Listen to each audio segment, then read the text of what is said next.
Otro relato, el espacio para pensar en voz alta. Aquí se discute la política nacional. Aquí tendrás a los mejores personajes.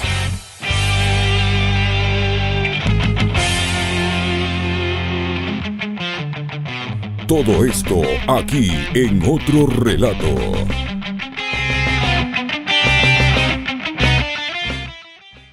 El entorno económico va de la mano con la situación de inseguridad. Hemos atravesado varios años de recesión profunda para la mayoría de la población, para algunos segmentos no es así. Eso ha ocasionado una ola de inseguridad, una ola de desempleo, una ola de migración, donde el rol fundamental en un hogar finalmente lo termina asumiendo la madre. La madre es la que tiene que absorber las penas de los hijos, la ausencia muchas veces de la figura paterna, las necesidades no solo de los hijos, de los nietos e incluso de otras generaciones. Sí, era triste cuando estaba en el Ministerio Coordinador de la Política Económica, era viceministro del Ministerio, estábamos canalizando la entrega de los créditos de desarrollo humano y los bonos de desarrollo humano a través del Banco Nacional de Fomento en ese entonces. Y era durísimo ver la situación de la gente que se acercaba a pedirle crédito al bono. Madres de familia con hijos con muchísimas necesidades, con discapacidades, en sillas de ruedas, empujando sillas de personas adultos mayores, suegros, hermanos, padres. Ese rol para la madre no hay otra figura que lo ocupe. Normalmente una figura paterna no suele tener la empatía, la capacidad, la voluntad, el sacrificio de hacerse cargo de esos roles. Otro Relato, el espacio para pensar en voz alta. Aquí se discute la política nacional. Aquí tendrás a los mejores personajes.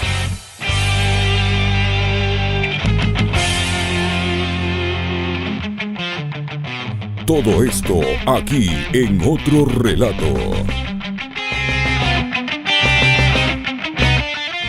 ¿Por qué eres inocente? Porque, Orlando, nunca perdonarán, nunca, el poder, y mucho menos cuando estábamos hablando de aquellos quienes se encontraban en el poder, como Lenny Moreno, María Paula Romo, Osvaldo Jarrín, Patricio Carrillo. Nunca perdonarán que un defensor del pueblo, o un funcionario público, para no decir defensor del pueblo, los haya señalado a ellos como responsables de las muertes de 6. Pero no directamente, sino fue una comisión, estuvo 3 personalidades. Así fue. Estuvo Juan Carlos Solines, Zavala y Sibel Martínez. Efectivamente, y ellos fueron los que en sus conclusiones, completamente autónomos, es decir, ellos no tuvieron ningún tipo de influencia, ni mucho menos una disposición del defensor del pueblo, sino que lo hicieron un trabajo completamente objetivo y entregaron sus conclusiones. Yo, como defensor del pueblo, recibí un mandato de la comisión, era denunciarle a la fiscal general, decirle: señora fiscal, aquí se ha cometido un delito, investigue. Y dentro de la investigación, si hay una persona que está fungiendo de presidente de la República y que estaba a días de terminar su mandato, pida que no salga del país, que se mantenga para que dé las explicaciones. Me quedaba menos de un mes de función. Menos de un mes. Yo veo campeonato nacional y veo unos extranjeros que son malos. Sí. Son malos, con todo y respeto. dejan en el banco a los buenos. Y claro, y son muchos extranjeros. Claro. Son muchísimos extranjeros. Muchos extranjeros. Lo que tiene que hacer Ecuador, jugador que ha hecho sub-20 en su país, que haya tenido un proceso de selección, que puedan venir a jugar como hace en Inglaterra. Si ustedes tienen un porcentaje de selección, pueden venir. Claro, ¿no? Porque a veces vienen unos extranjeros que cogen, juegan un año, se llevan el dinero y chao. Y además dejan en la banca sin poder actuar a jugadores buenos. Y después la gente critica a los nacionales, le dan duro y todo. Hay jugadores que pasan caminando en la cancha, extranjeros. Otro Relato, el espacio para pensar en voz alta. Aquí se discute la política nacional. Aquí tendrás a los mejores personajes.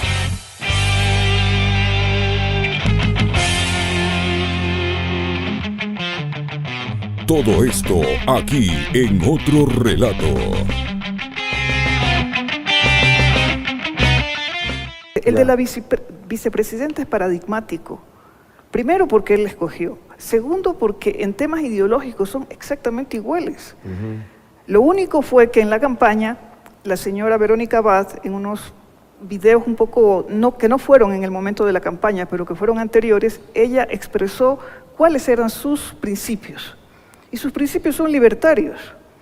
Y no la culpo por eso, cada ecuatoriano puede tener ideológicamente su manera de pensar, su manera de ver el mundo. Pero lamentablemente, y esto lo he dicho en otros espacios, el presidente también es libertario, aunque no tenga discurso. Los libertarios pueden tener o no pueden tener discursos, pero son gente conservadora, reaccionaria, vengativa y antiderechos. Misógino. Y antiestados. Machistas. Aunque en el caso de Daniel Noboa hay una misoginia velada. ¿Por qué te digo esto? ¿Por qué recalco de que piensa igual que ella? Ella no debería sorprenderse cómo actúa un libertario. Un libertario actúa así, vengativo, mezcla lo personal con lo político, no hay un problema ideológico. Yo decía, ¿por qué no sabemos los ecuatorianos qué es lo que los distanció a los dos? ¿Por qué se pelearon? Otro relato, el espacio para pensar en voz alta. Aquí se discute la política nacional. Aquí tendrás a los mejores personajes.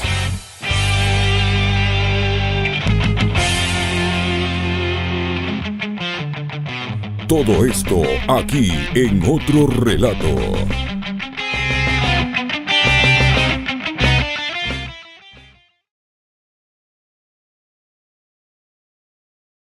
En el siguiente programa son de exclusiva responsabilidad de sus coproductores e invitados. Programa clasificación O, de opinión. Categoría A, apto para todo público. Otro Relato Dominical. El momento para pensar en voz alta. Refleja y coloca en la mesa los distintos puntos de vista de los actores y protagonistas de la noticia. La disputa con la realidad. El sentimiento para conectar. Otro Relato Dominical. Con Orlando Pérez. Bienvenidos.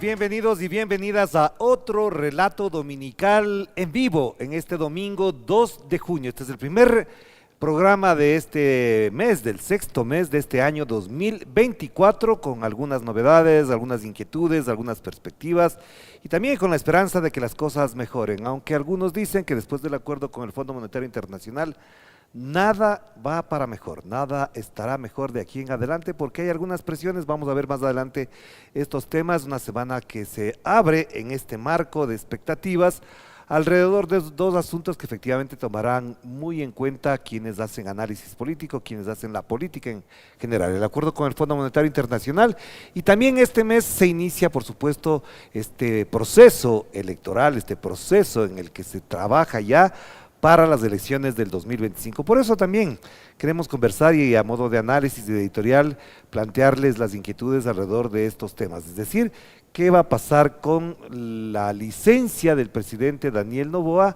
¿La va a usar? ¿No la va a usar? ¿Quién le va a permitir? ¿Quién le va a impedir?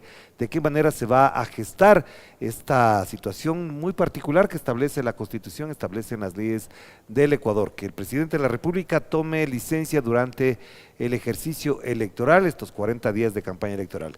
Y también queremos agradecer los mensajes. De hecho, el primer mensaje que tengo es de Rubén Molina desde la ciudad de Guayaquil. Dice: ayúdenos en el tema de la lucha de los jubilados, estudiantes y docentes de la Universidad de Guayaquil. Más de 1000 niños han sido agasajados en la Universidad de Guayaquil, incluso con el presidente Noboa, pero efectivamente sobre la situación de los jubilados, de los estudiantes, del presupuesto de la ciudad de Guayaquil, de la Universidad de la Ciudad de Guayaquil, pues no hay absolutamente nada. Esto es lo que tenemos pendiente. Gracias también a los mensajes que nos llegan por los grupos de WhatsApp, todos pendientes aquí del Otro Relato, nos señalan en un grupo de WhatsApp a propósito de esta jornada. También nos felicitan por la participación, obviamente, en la carrera 15K. Gracias efectivamente por esas felicitaciones. Una carrera dura, además no tan intensa con el sol porque se hizo muy temprano y la sombra de los edificios desde el sol que llegaba desde el oriente hacia el occidente, permitía que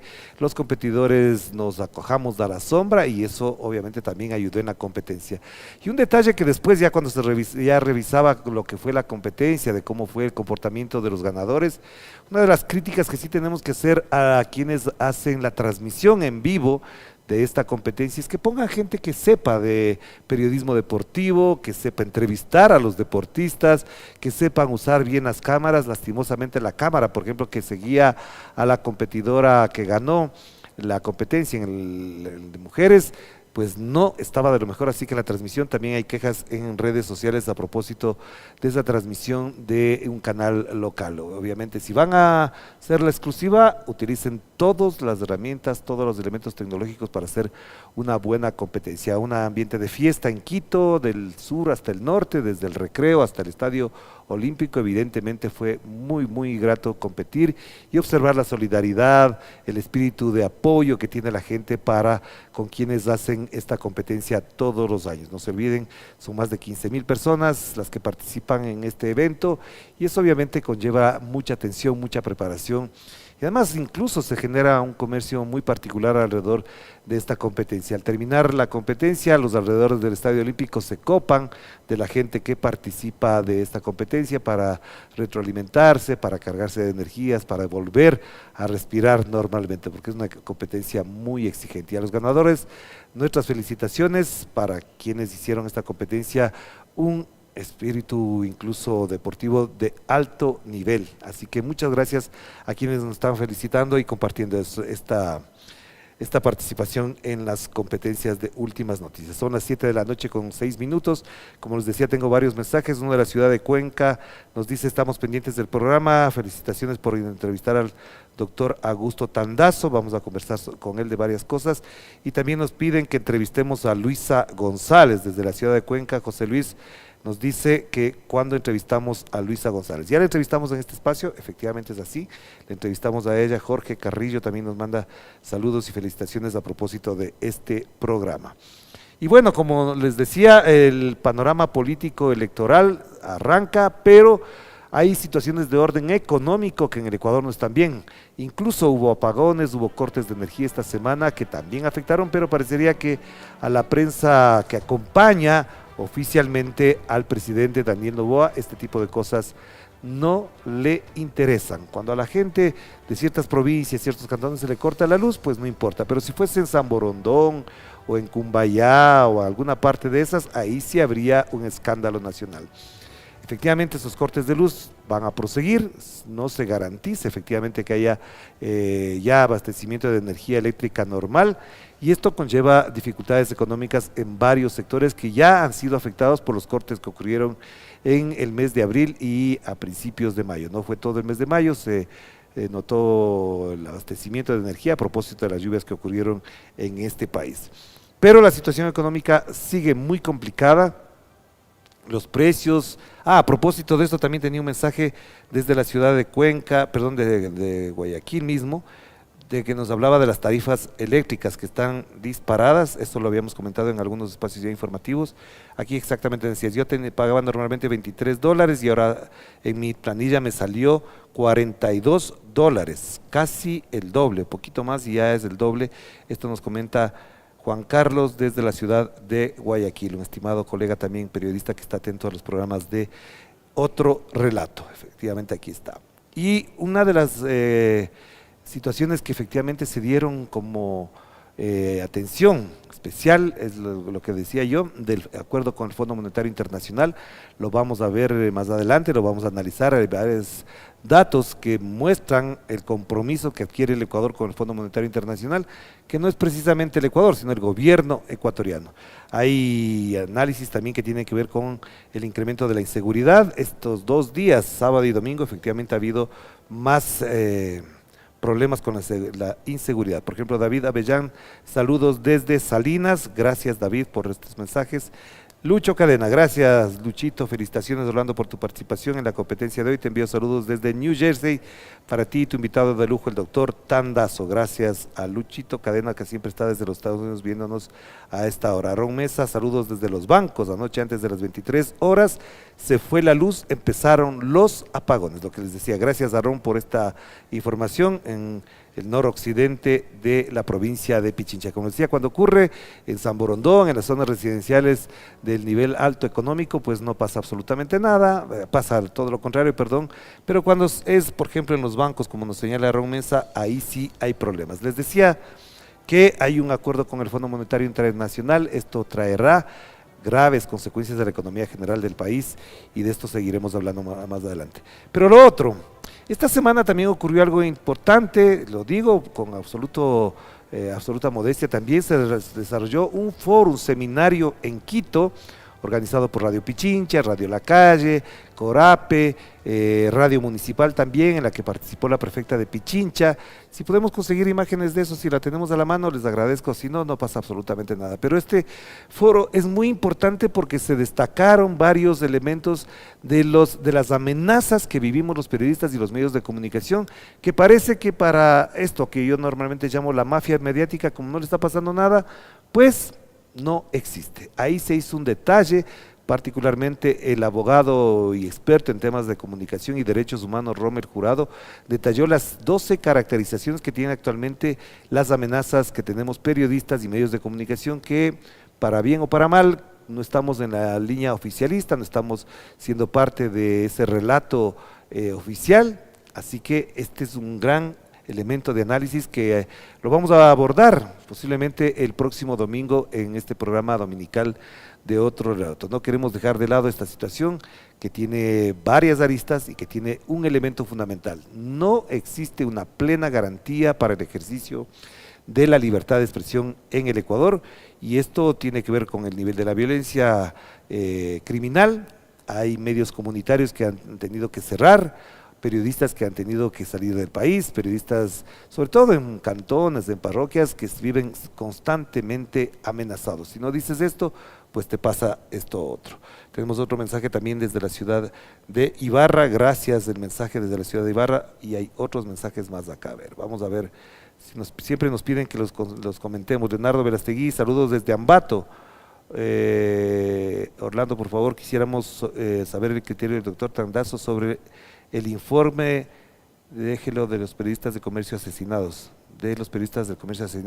precisamente por eso es que hablábamos del asunto, porque ese informe no sabemos exactamente en qué consistió, no hay claridad sobre la toma de decisiones, a pesar de que se revelaron, entre comillas, digo esto, varias actas de la sesión del COSEPE, del Consejo de Seguridad del Estado, pero no precisamente sobre la toma de decisiones. Pero ya vamos a entrar de lleno en lo que nos corresponde para esta semana. Empecemos con la polémica de la semana. Perdón, me olvidaba el asunto del próximo domingo. Les decía, vamos a abordar el tema de la seguridad de los periodistas. Si ocurre otra cosa, otro elemento de análisis, pues lo podemos cambiar. Pero este tema no lo queremos dejar porque de una u otra manera esto está afectando el comportamiento de los medios de comunicación. Y si se afecta ese comportamiento, la gente no va a tener información veraz, oportuna, verificada, contrastada, porque hay amenazas al periodismo. Y esto sabemos perfectamente a quién le conviene. Y un detalle más adicional, tendremos en minutos un reporte desde la Ciudad de México a propósito de lo que será esta contienda electoral, que ya prácticamente se está cerrando el proceso electoral en México. Y tendremos un reporte desde la Ciudad de México que nos cuente cómo se desarrolló el proceso, porque a las 21 horas de México, 22 horas de Ecuador, se tendrán los primeros resultados oficiales de las elecciones en México. No estaremos ya para esa hora aquí, pero en nuestras redes sociales estaremos informando. También Mari Andrade, saludos cordiales desde Tumbaviro, Urcuquí, provincia de Imbabura, donde nos sintonizan. Bien, no se olviden además que el segundo país que más sintoniza este programa, esta radio, es México. Después de Ecuador, México. Así que también estaremos con ellos, a pesar de que nos seremos la fuente principal de su información de lo que pase el día de hoy en el proceso electoral mexicano, para conocer quién reemplazará a Andrés Manuel López Obrador. Así que vamos a empezar con los temas principales, la polémica La polémica principal de esta semana es la siguiente.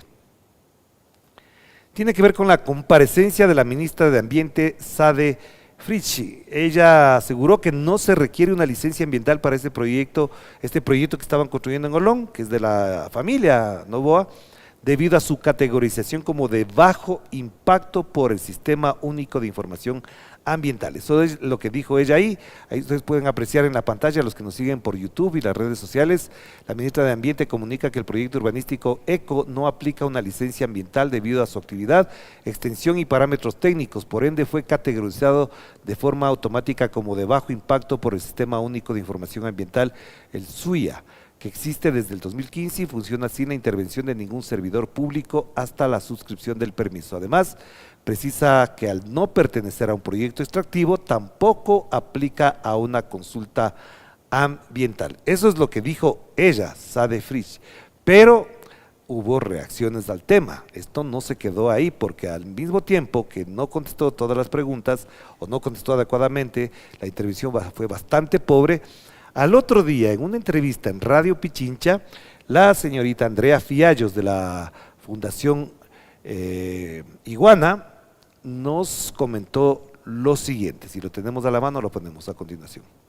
Hoy no queda otra que realmente analizar a la persona que está en esta posición y que está diciendo barbaridades, en realidad. O sea, no tengo palabras para describir lo que escucho, y en todo ese tiempo no han podido realmente repensar, replantear, disculparse, reconocer su mala acción, reconocer que su equivocación, su error, lo que sea, como lo quieran llamar, y dirigirse con honestidad a la gente. O sea, ¿hasta cuándo? ¿Cómo es posible que esto siga así? ¿Cómo es posible que de verdad lleven la mentira hasta el final? Es como, o sea, yo te juro que es un sentimiento de impotencia y de indignación la que siento en la posición en la que estoy tratando de defender a la naturaleza y a las... Esa era la intervención de Andrea Fiallos de la Fundación Iguana. A propósito, dijo cosas un poquito más duras también, pero las vamos a dejar de lado porque dijo que no entendía cómo una persona con ese conocimiento, con esa preparación o con ese nivel estuviera al frente del Ministerio de Ambiente. Hizo críticas muy serias diciendo que efectivamente ahí sí hay un control ambiental, sí hay una reserva ambiental, sí hay, es decir, todos los elementos como para impedir que se construya algo de esa dimensión, de un edificio, de departamentos de lujo, como es lo que quería la empresa de la esposa del presidente, que en la práctica también es del presidente. Gracias a los mensajes, Lidia Guerrero, buenas noches, licenciado Pérez, lindo programa, jamás me lo pierdo. Otro mensaje desde la ciudad de Nueva York, mensaje, estimado Orlando, qué gusto verlo por acá, siempre estamos pendientes de lo que informa Radio Pichincha, dice Andrés también. También Rommel nos dice, bien, el doctor Tandazo me cae bien, gracias Rommel por el mensaje, muy bien, mensajes también de felicitación. Entonces les decíamos que esta es la polémica de la semana, hubo algunas expresiones de rechazo a este informe, en la práctica no va a pasar absolutamente nada, les digo con franqueza, después de eso la ministra seguirá en su cargo, nadie le va a mover, el presidente sigue encaprichado que la señorita sigue en ese cargo, a pesar de todas las críticas, va a seguir en ese cargo, nadie le va a mover, y seguiremos soportando la existencia de una ministra que no tiene la preparación adecuada, como decía Adriana Fiallos. Y bueno, vamos entonces ahora a ver lo que a propósito les decía del acuerdo con el Fondo Monetario Internacional. El tuit del ex candidato presidencial y a la vicepresidencia Andrés Arauz, que explica el dato más escalofriante revelado en el informe o en el acuerdo, en el convenio con el Ecuador del Fondo Monetario Internacional. Este tuit tiene 116,000 vistas y dice lo siguiente, ahí lo tienen ustedes en pantalla, los voy a leer para quienes nos siguen por la radio. El dato más escalofriante revelado en el informe del Fondo Monetario Internacional: los activos en el exterior, gross assets, son 54,6% del Producto Interno Bruto del 2023, incluyendo 4,5 mil millones debe ser de reservas del Banco Central del Ecuador. Es decir, el Fondo Monetario Internacional reporta que el dinero que los narcobanqueros, los banano evasores y los sectores más pudientes del Ecuador esconden en el exterior suma 60,4 mil millones de dólares. Esta cifra es Impresionante. 60.000 millones de dólares se esconden en el exterior, dinero, como dice Andrés Arauz, de los narcobanqueros, los bananos evasores y los sectores más pudientes del Ecuador. Y continúa el tuit así: el principal problema que tiene el Ecuador se llama fuga de capitales por evasión tributaria, y sobre eso ni una palabra del Fondo Monetario Internacional ni del gobierno. Quieren volvernos a endeudar para seguir sacando ese dinero al exterior. Por eso la deuda crece, pero no hay obras. La Asamblea tiene que frenar este desangre de dólares. Dio un primer paso el martes, pero debe plantear una acción constitucional de incumplimiento, pues el ministro Vega, Juan Carlos Vega en este caso, tiene toda la cínica intención de saltarse el artículo 419.5 de la Constitución. Como vamos a tener una entrevista en pocos minutos más con el doctor Tandazo, le vamos a preguntar qué señala el artículo 419 de la Constitución a propósito de este tuit de Andrés Arauz. Esta cifra obviamente trae graves consecuencias: 60.000 millones de dólares escondidos en el exterior. Esto es absolutamente grave. Podríamos hacer incluso un programa solamente para hablar de este asunto, pero esto efectivamente es una situación sumamente grave. Y está hablando una persona que conoce mucho del tema, es decir, no estamos inventándonos, no estamos refiriendo una versión, sino que es al contrario una persona que conoce mucho de estos temas y ha hecho varios pronunciamientos alrededor de este tema. Así que, ojo, este es un tema que no está en los grandes medios, no se lo va a discutir en los grandes medios, pero aquí los ponemos en escena para conversar con ustedes. Seguimos recibiendo mensajes, más mensajes, y me gusta saludar a la gente que se interesa por esto, porque, por ejemplo, Víctor Livicura, saludos, excelente programa, gracias por la información. Pedro Freire, saludos desde Manhattan, gracias Pedro. Robert García, cordiales saludos y felicitaciones por el programa tras el anuncio de Daniel Noboa de quitar el subsidio a los combustibles. Cooperativas de buses de la avenida Simón Bolívar subieron el pasaje. Ojo. Stalin Guerrero, excelente programa, invitado de lujo, saludos desde Calderón, en el cantón Quito. Stalin Guerrero, muchas gracias Stalin también, que siempre nos acompaña. Y vamos ahora con el video de esta semana, que lo hemos destacado. Esto tiene que ver con las declaraciones de la secretaria jurídica de la presidencia, Michelle Mancheno, confirmando que se ha consultado a la Procuraduría si el presidente Daniel Noboa está obligado a pedir o no licencia para la campaña del año 2025. Este video lo tomamos del portal, desde la cuenta de Twitter o de X Ecuador Inmediato, y cuenta hasta el momento con 125,000 vistas. Así que vamos a escuchar las declaraciones de la secretaria jurídica de la presidencia, Michelle Mancheno, y también será motivo de análisis con el doctor Tandazo más adelante. Pongámoslo, por favor. Pedir licencia o no para la campaña electoral. Así es, estamos en análisis justamente de ese tema. Como lo manifesté el día de ayer, el presidente llegó a cumplir un periodo faltante del expresidente, por lo cual le vamos a esperar que el procurador se pronuncie. Ese sería el argumento, entonces se estaría completando un periodo. Así es. Y bajo ese argumento, entonces, no cabe el tema de pedir licencia, no sé si le estoy entendiendo. Sí, correcto, porque como menciono, fue un tiempo faltante que por el tema de la muerte cruzada, le faltó.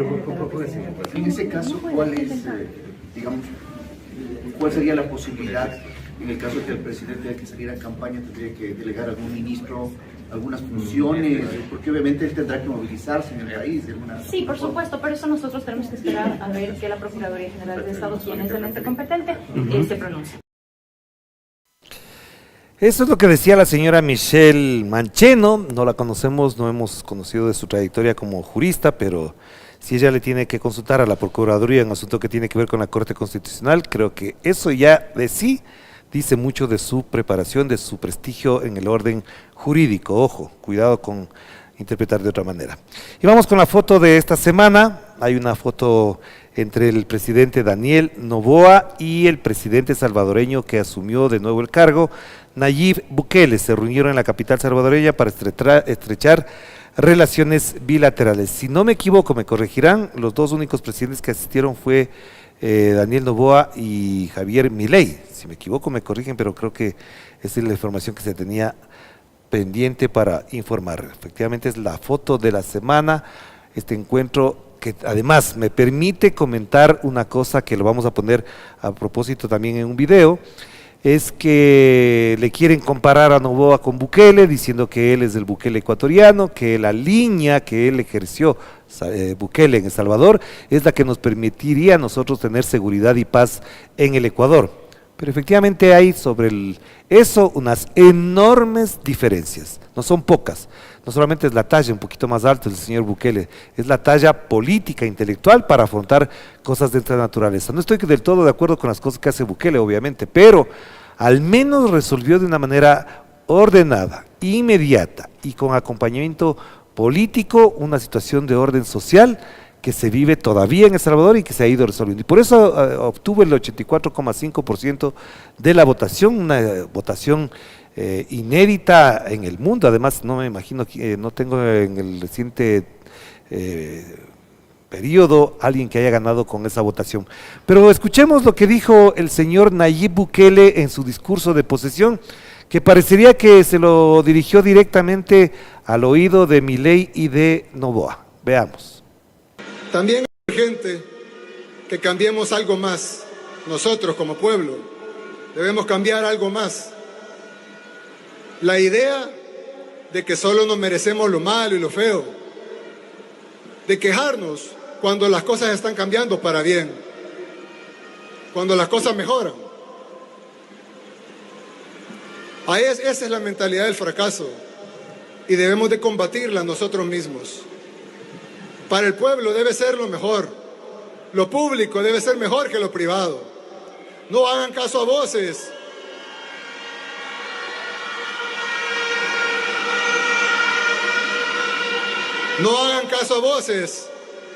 que tratan de envenenar la mente de la gente cuando construimos algo bueno para el pueblo, algo que es el pueblo el que lo utiliza.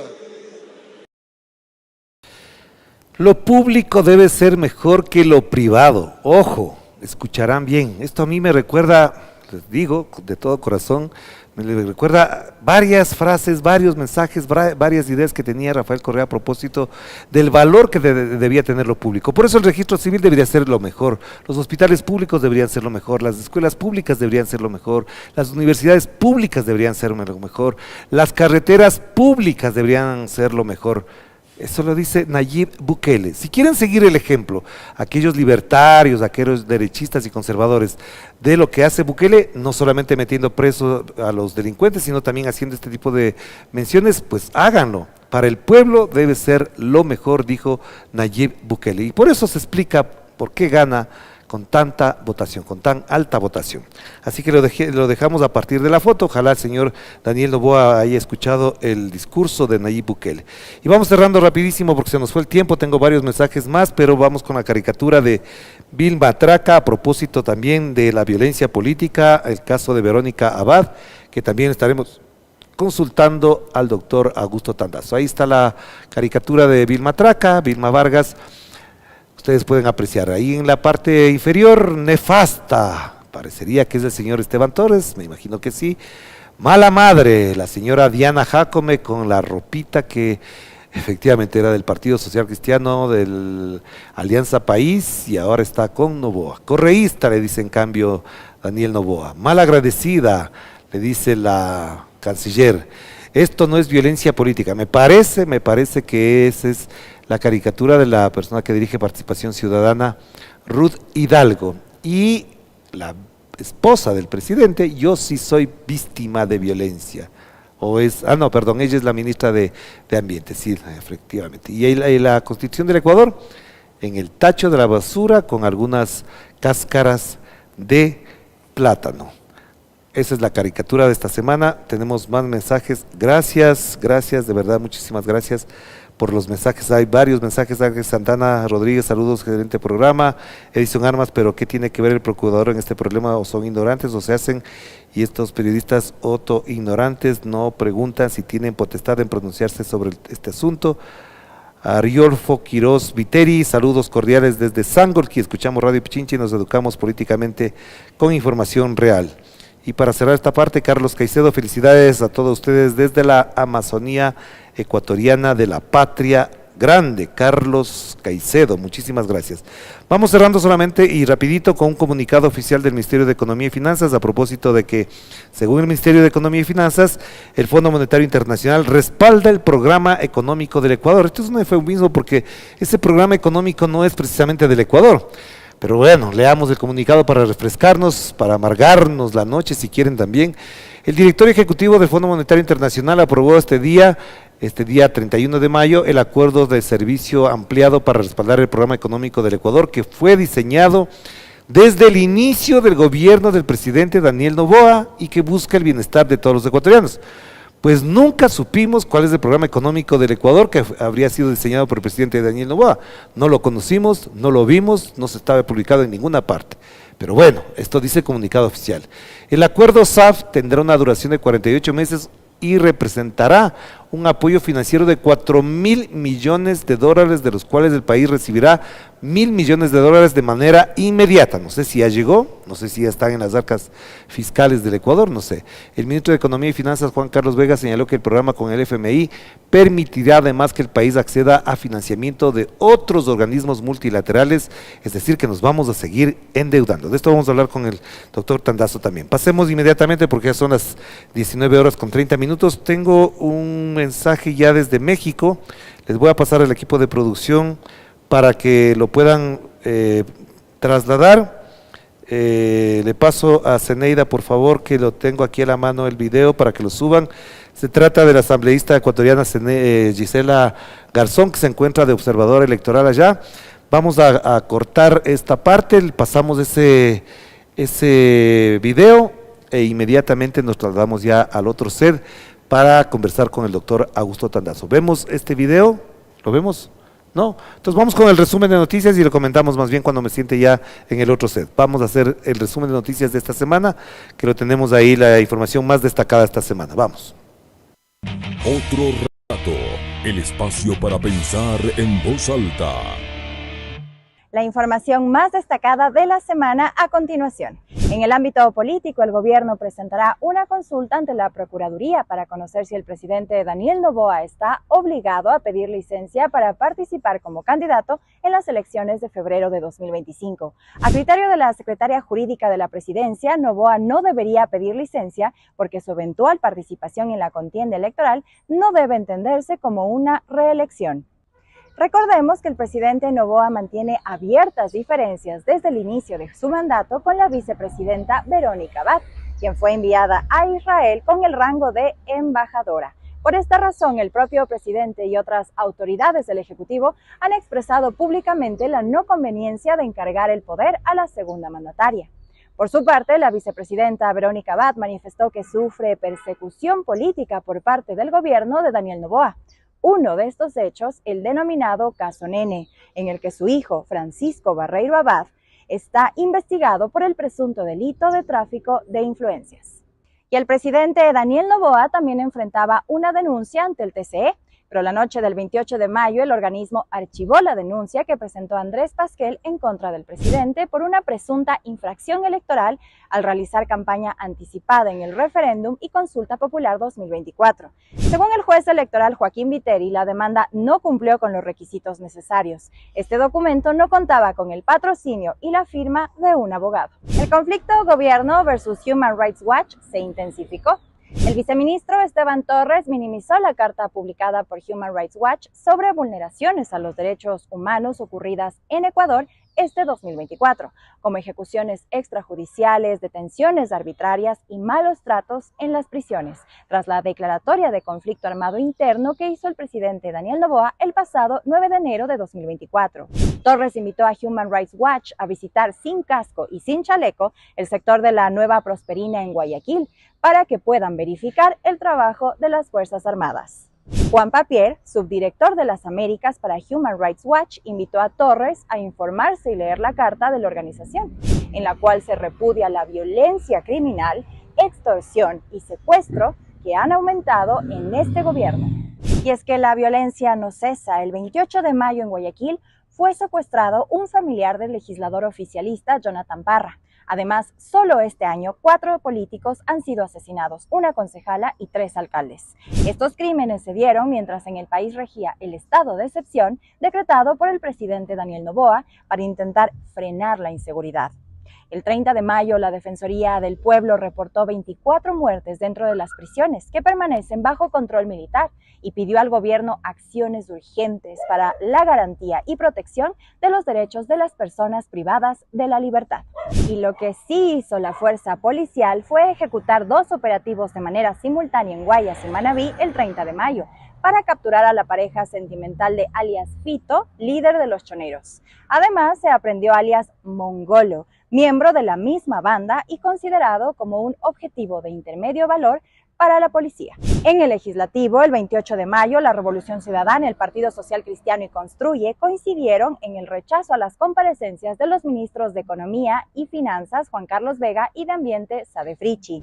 Vega fue citado para explicar sobre el acuerdo técnico con el FMI, mientras que Frichi fue llamada para comparecer sobre el conflicto en Olón. Desde el oficialismo, solo Valentina Centeno, jefa de la bancada, defendió a los secretarios de Estado. Y la crisis Ecuador-México sigue, mientras en la Corte Internacional de Justicia está pendiente el tratamiento de la demanda y contrademanda ingresadas por los dos países, tras el asalto a la embajada en Quito el pasado 5 de abril para secuestrar al ex vicepresidente Jorge Glass.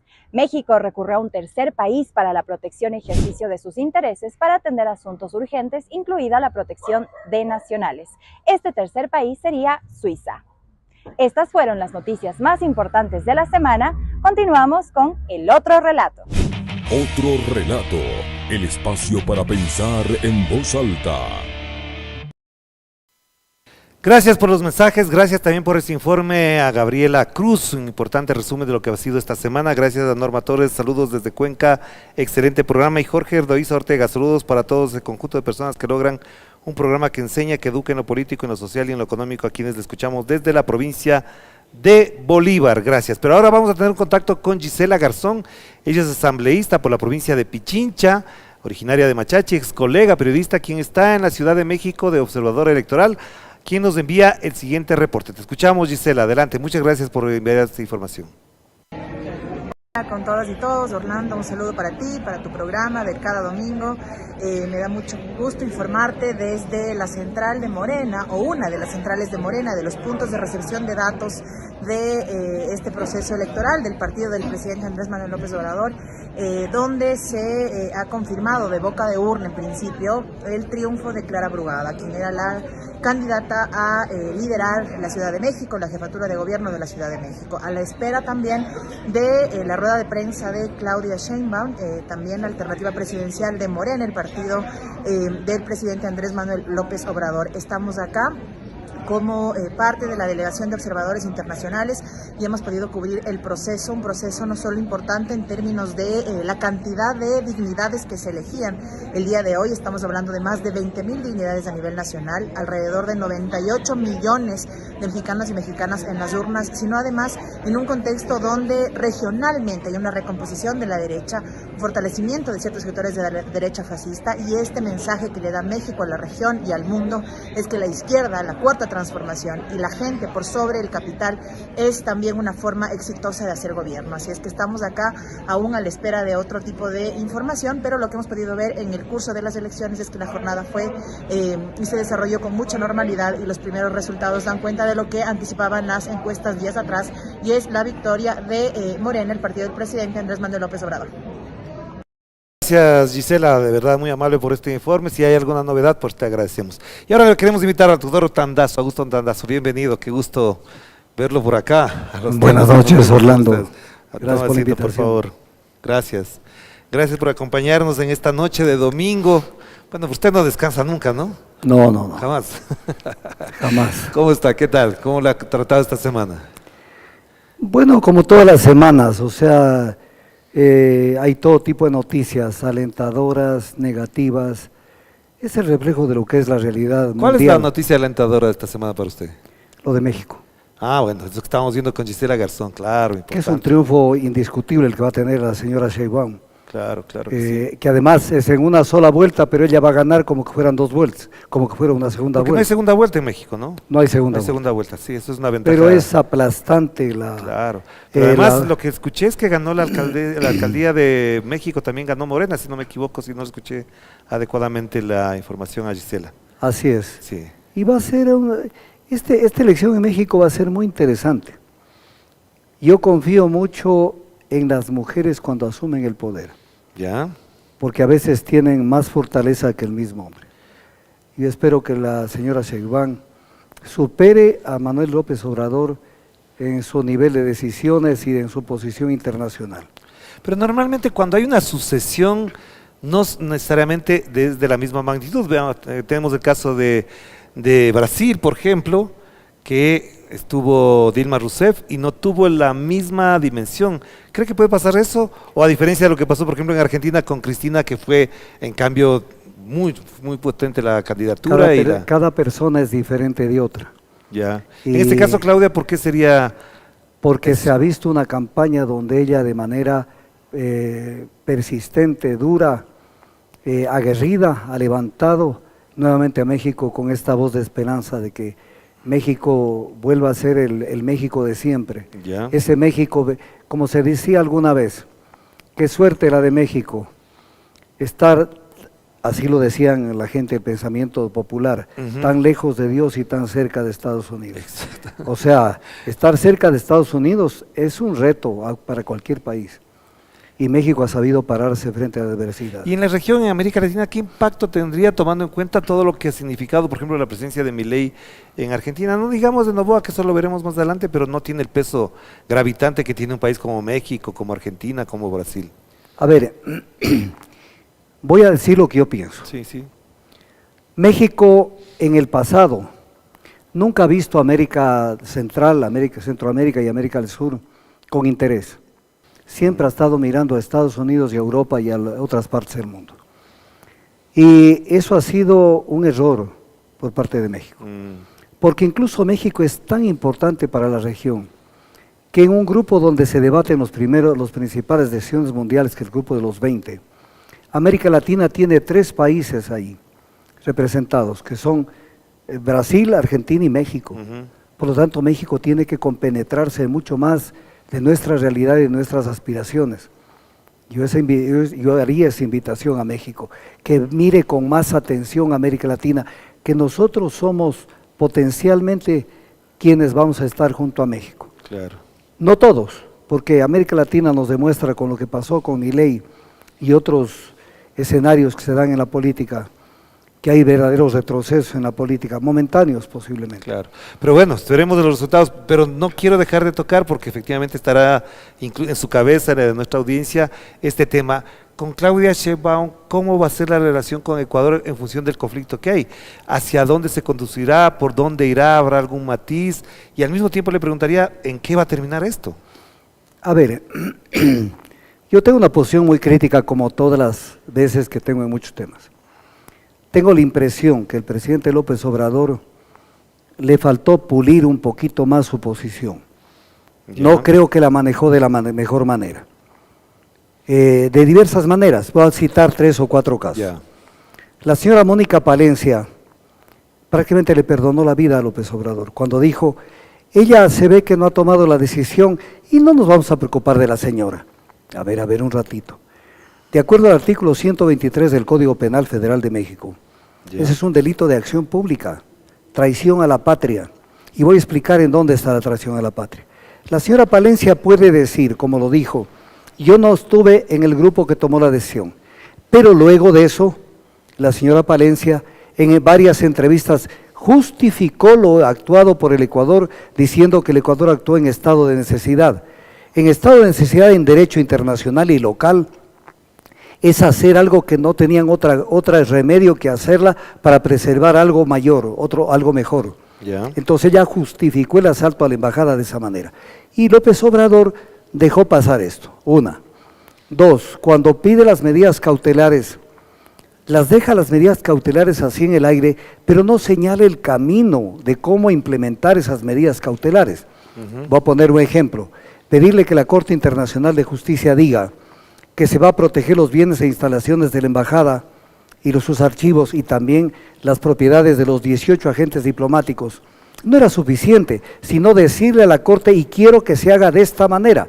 Recién ahora México está diciendo que pretende que Suiza se encargue de esa protección, pero hubo un desfase. Eso tuvo que haber sido antes. Tenía que decirlo antes, hay un desfase.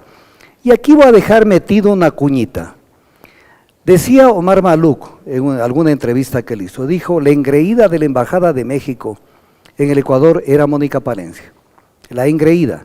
Ella dice ahí, funcionaba como diría yo, como pez en el agua. Entonces creo que esas relaciones pesaron para que la gente de la Embajada de México, que fueron a México a reportar, pongamos una palabra muy típica de nuestro léxico, no se le cargaran a la señora Palencia. Como que deben haberle dicho al señor López Obrador, al presidente, mira, dejemos esto al lado. Y finalmente, cuando la Corte toma la última decisión sobre medidas cautelares, el Celorio Alcántara, el jurídico de México, dice que que están satisfechos con lo actuado por la Corte Internacional de Justicia. Yo aspiro que la señora Sheinbaum cambie ese personal, porque no puede estar satisfecho de esto que le voy a decir. A ver, el gobierno del Ecuador tuvo la osadía, la cobardía incluso, porque no puede asaltar una embajada donde no hay fuerzas militares, violando la soberanía y hacer lo que hizo. Y la Corte Internacional de Justicia termina diciendo que el Ecuador ya le ha dado garantías con la nota verbal del 9 de abril y la nota escrita del 19 de abril y una audiencia del 1 de mayo, le ha dado las seguridades de que el Ecuador va a resguardar esas instalaciones y que está dando todas las seguridades. ¿Cómo la Corte puede creer a un gobierno que ya penetró en la embajada? Es como encargarle a los ratones que hagan cargo de la alacena. Exactamente. Y que el señor Celorio Alcántara diga que está satisfecho con esa decisión de la Corte Internacional de Justicia y que si el Ecuador en algún momento se fallan en esas seguridades va a quedar en evidencia. Creo que merece algún grado de remozamiento, de cambio en ese tipo de cosas. Entonces vamos a esperar porque no nos queda más. Esperar. A ver, en este programa tradicionalmente, y digo tradicionalmente porque no tenemos mucho tiempo, pero ya le hemos hecho costumbre, es escoger una pregunta que está en esa ollita, una ollita de barro. Siga usted con la pregunta. A ver, usted mismo pregúntese, doctor Tandazo. A ver, creo que está una o está dos. Una. ¿Ha soñado con ser presidente del Ecuador? Sí.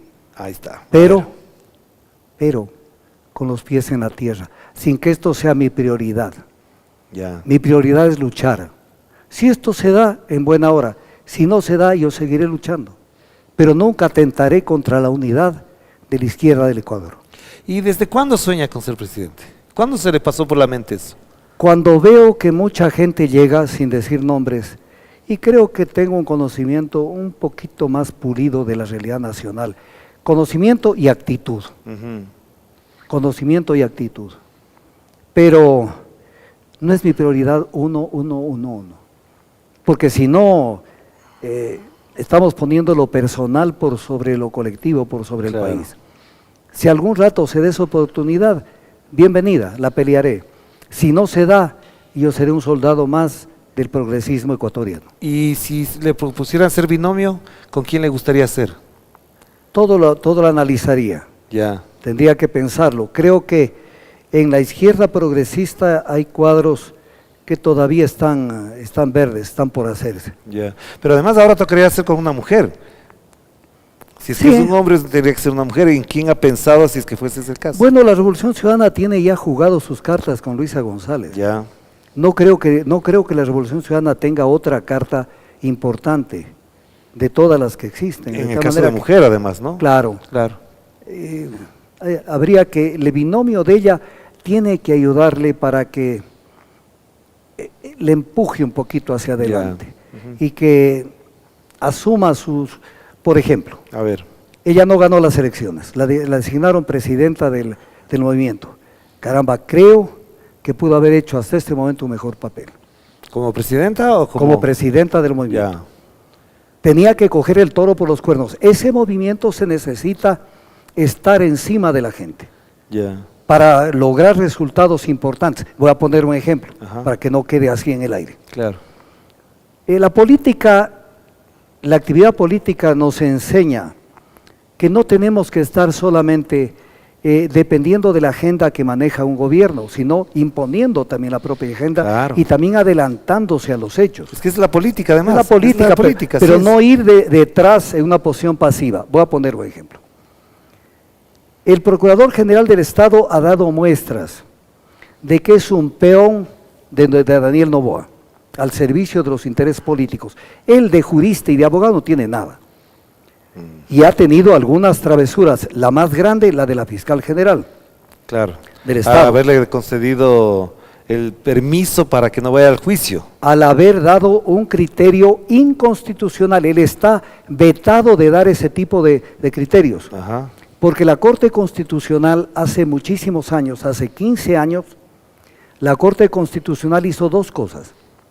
Reformó la ley orgánica de la Procuraduría General del Estado, cambiando el artículo 3 literal E y el artículo 13 de la ley orgánica de la Procuraduría, eliminando la palabra constitucionales, para que el procurador no opine sobre la inteligencia y aplicación de las normas constitucionales. Porque no le corresponde. Y adicionalmente, en su sentencia, en su dictamen, dijo lo siguiente, que el procurador de persistir en hacer alguna interpretación constitucional tiene que ser acusado por el delito de arrogación de funciones. Entonces ya lo hizo. ¿Qué tenían que haber hecho? Ya. Denunciarlo ante la Fiscalía General del Estado. No importa que caiga en manos de la fiscal y le pase al señor, al número 2, no importa. Denunciarlo y llevarlo a juicio político. Porque acaba de decirlo Daniel Noboa hace 2 días, que él está pensando en consultar al Procurador General del Estado sobre la sucesión presidencial para que no sea Verónica Abad. Bueno, pero la secretaria de la Presidencia dice que ya dejaron la consulta hecha. Entonces, que ya está hecha la consulta. Entonces viene la pregunta, ¿qué espera la Revolución Ciudadana? Llover sobre mojado, sobre hechos consumados. Tenían que tomar la decisión inmediata. Y de esas hay varias cosas que tenían que hacerlas. Pero no nos desviemos de eso porque sí me interesa preguntarle, si no es candidato a la presidencia, si no es binomio de una papeleta electoral, ¿aceptaría ser candidato a la Asamblea? No creo. ¿No le gusta eso? No, no es que no me gusta, sino que a mí me gusta tener un control sobre las cosas que se hacen. Y en la Asamblea se está a merced de lo que decidan en otros estamentos.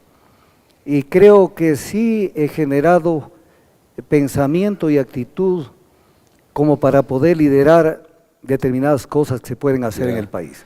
O sea, no estar pendiente de ayudar al gobierno a que se le apruebe tal o cual cosa.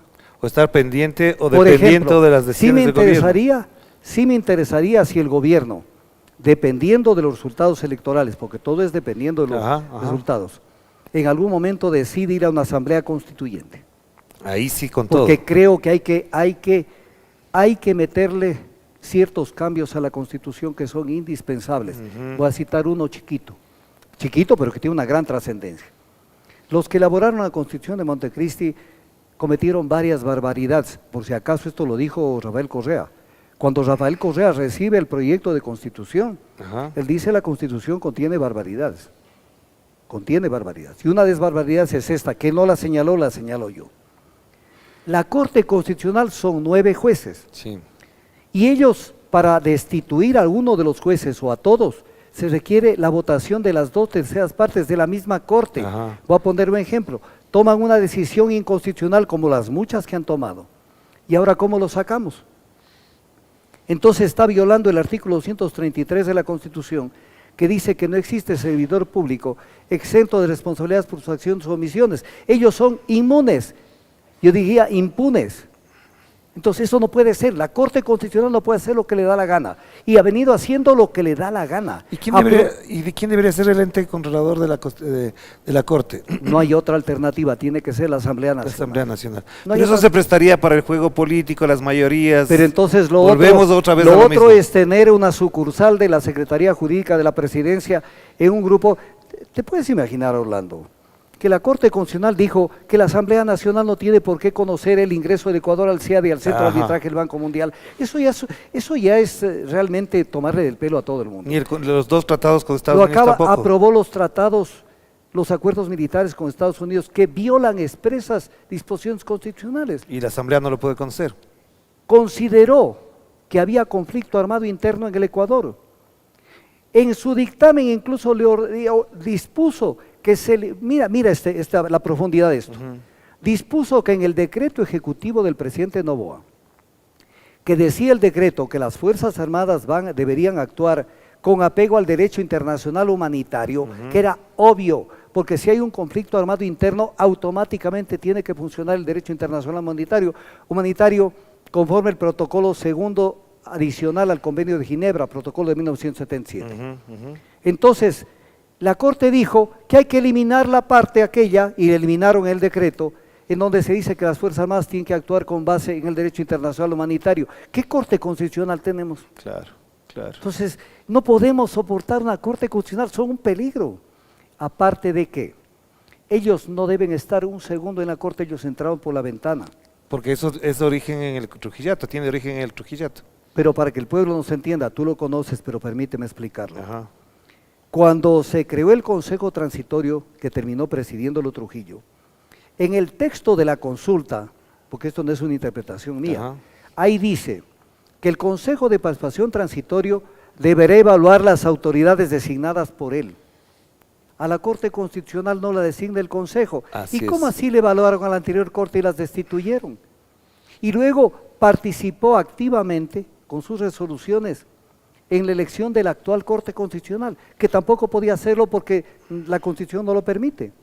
Y entonces, ¿qué hizo la Corte Constitucional? Le devolvió el favor y le dijo, y ahora para que veas que yo soy grato con lo que hiciste conmigo, entonces dispongo que todo lo actuado por Trujillo no puede ser tocado. Este no es el Ecuador, ¿qué pasó? Claro, claro. Entonces, pero a ver, avancemos a los otros temas. Hay otra pregunta más en la ollita de barro que tenemos ahí, y esto nos va a poner en una dinámica también alrededor de los temas que hemos querido plantearle al doctor Augusto Tandazo. A ver, ¿cuál es la pregunta? ¿Cuál es el mejor ministro de gobierno de Noboa? Henry Kronfle. Ajá.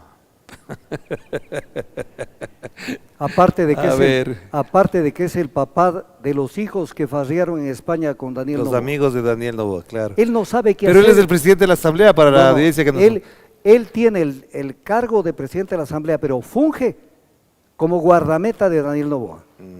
Él es el ministro. Además que hay una cosa, no te hago la pregunta porque de hecho la vas a saber, pero si al pueblo le preguntamos, así a cualquier persona, incluso a la gente que está aquí en el panel, ¿quién es el ministro de gobierno? No saben quién. Claro. No saben. Porque el ministro de gobierno no maneja nada. Pero, ¿por qué hace eso Henry Kronfle? ¿Qué hay en esa relación?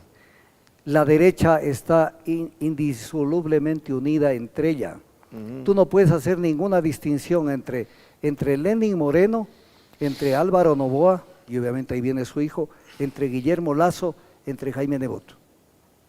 Son lo mismo, que en determinado momento se separan para captar posiciones y poder negociar sus cupos dentro de la Asamblea Nacional. Claro. Pero responden a un solo ideario político y económico, defensa de las transnacionales y defensa de la oligarquía criolla. Están unidos en eso. Juan Sánchez desde México nos dice que escucha este programa normalmente, pero que ahora está muy contento porque se advierte ya que la victoria de Morena en México es aplastante. Dice que datos extraoficiales dan por ganadora ya a Claudia Sheinbaum en México. Les advierto, solamente estamos pendientes de que se confirme oficialmente esta información. Juan Sánchez desde México. Vamos entonces al tema polémico de esta semana que lo mencionábamos a la introducción de este programa, doctor Tandazo, y tiene que ver con el acuerdo con el Fondo Monetario Internacional. Ahí citábamos un tuit de Andrés Arauz, hace referencia a una cosa que es muy grave, la existencia de 60,000 millones de dólares fuera del país que corresponden, señalaba él textual, lo voy a leer, que estarían de narcos y de otras personas, bueno, de las grandes fortunas del Ecuador.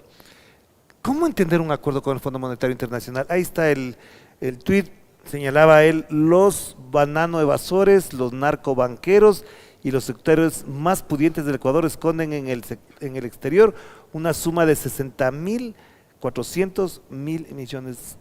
millones de dólares. Es una cuestión obvia, ellos no creen en el Ecuador. no creen, la gran oligarquía ecuatoriana no cree en el Ecuador. Ellos son gente que tienen visto su perspectiva de vida hacia afuera, sus inversiones, sus bienes. Pero no es su plata, pues.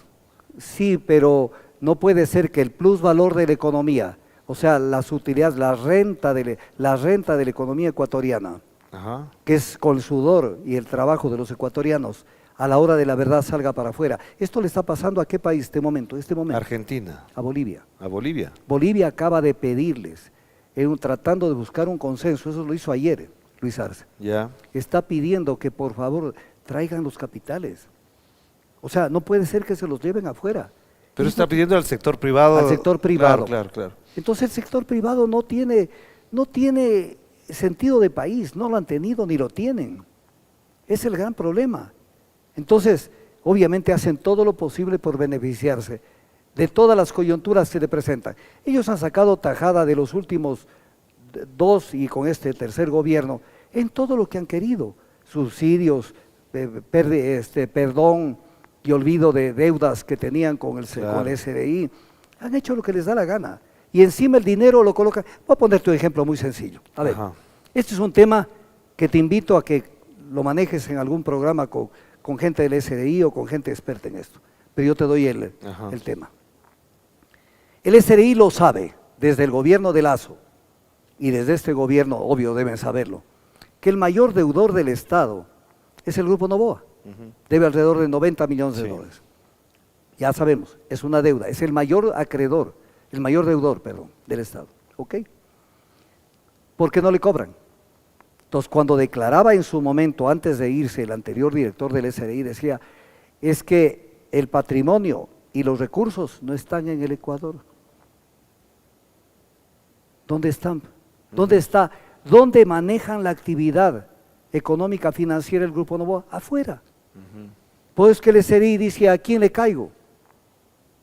Entonces, esto es criminal contra un país, porque estamos trabajando para una oligarquía troglodita que nunca se saciará y que a la hora de verdad son ellos. ¿Pero qué implicaría que el acuerdo del Fondo Monetario Internacional con lo que señala Andrés Arauz se haya firmado, se haya acordado, se ponga en práctica para que nos den 4.000 millones de dólares ahora? A ver, el Fondo Monetario Internacional con cualquier gobierno que le permite entrar, le da tareas a hacerse. Y además le suelta a cuentagotas los préstamos, que los llama de diferentes maneras, que en el fondo son los préstamos stand-by. Entonces hoy dice, para llenar los periódicos y los medios, 4.000 millones, pero en el fondo le está dando 1.000. Pero incluso en eso, a ver, le da 1.000 millones de dólares el Fondo Monetario, que no es un regalo, hay que pagarlos. Pero viene el tema, ¿y qué dice la Constitución sobre los créditos? Que los créditos fundamentalmente deben servir para obras de infraestructura. Así es. No son para el gasto corriente. No son para el gasto corriente. Entonces, la carreta está delante de los caballos. Pero, ¿cuál es el papel que juega? En Bretton Woods, 1948, cuando se crea el Banco Mundial, se crea el Pacto de Basilea y se crea el Fondo Monetario, se busca con eso que estos organismos trabajen no para sí mismos. El Fondo Monetario no trabaja para sí mismo, trabaja para las transnacionales. Entonces ahí viene el tema. Hazme esto, pero facilítame, por ejemplo, que el Ecuador se abra hacia la entrega de la carne de este país, los campos petroleros, las concesiones telefónicas, las concesiones mineras, cualquier tipo de beneficio para las transnacionales. Es el trabajo de ellos, permitir la exacción de nuestra economía a través de las transnacionales. Para ellos trabajan, lo mismo que el Banco Mundial, para ellos trabajan. Entonces, ellos lo que hacen es dejarnos un recetario que tiene que ser cumplido por nuestros países. Yo siempre he dicho esto, el recetario del Fondo Monetario es un mini plan nacional de desarrollo, que no es de desarrollo, pero es un plan nacional. Usted me hace esto. El plan económico. Me hace buena letra con esto. Y se acabó. Mira, acaban de firmar y parte de este plan es la entre comillas, focalización del subsidio, que ya lo anunció Noboa.